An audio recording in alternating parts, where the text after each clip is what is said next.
Hi everyone, thank you for watching. I just wanted to give a little bit more detail into why I'm supporting each of these organizations. I think it's really important that I be fully transparent with you. So full disclosure, each one of these organizations has a very, very deep personal significance for me. The first organization I'm supporting is St. John's Episcopal Hospital in Far Rockaway, Queens. I did part of my residency training there, and so it has always held a very special place in my heart. The Far Rockaways are an underserved community, and so a lot of the patients coming in are very, very sick because they've had no previous health care. A lot of the moms coming in to deliver their babies had no prenatal care, and so there were always complications for the mom and for the newborns during those deliveries.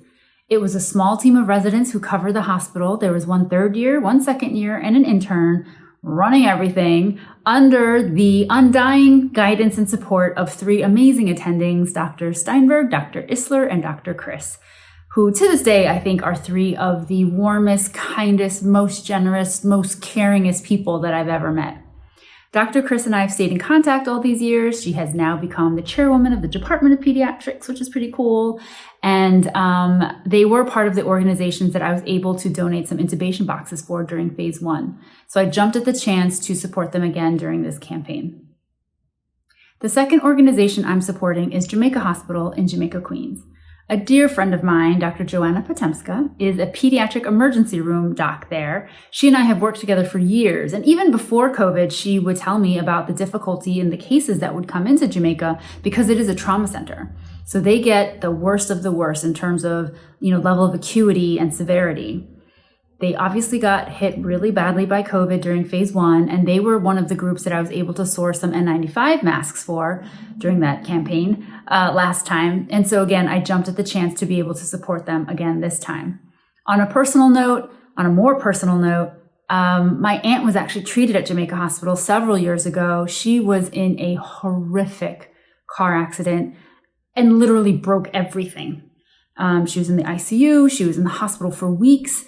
And I will never forget, I was so impressed by the kindness and the professionalism and the excellent care and the warmth that she really received during that time. So I'm very excited to help them during this time. The third organization that I'm supporting is the Cypress Gardens Nursing Home in Flushing, Queens. My personal connection to this nursing home is that my uncle is a patient there. He started residing there earlier this year, right before COVID started. So I was able to visit him once and then never again. And I know that this is a situation that so many of you are facing, and it's just heartbreaking. He's an older guy. He doesn't always remember to charge his phone or know where his phone is. And so just getting into contact with him was so difficult. We really came to rely on his nursing staff to get in contact with him, to deliver any care packages, and I started to realize that these healthcare workers in nursing homes are bearing an extra burden. Not only are they faced with COVID, but they also have the burden of knowing that they are the only ones that patients are seeing on a day-to-day basis, and they are the only contact that they have. And so I really, really feel convicted and committed to helping them during this time.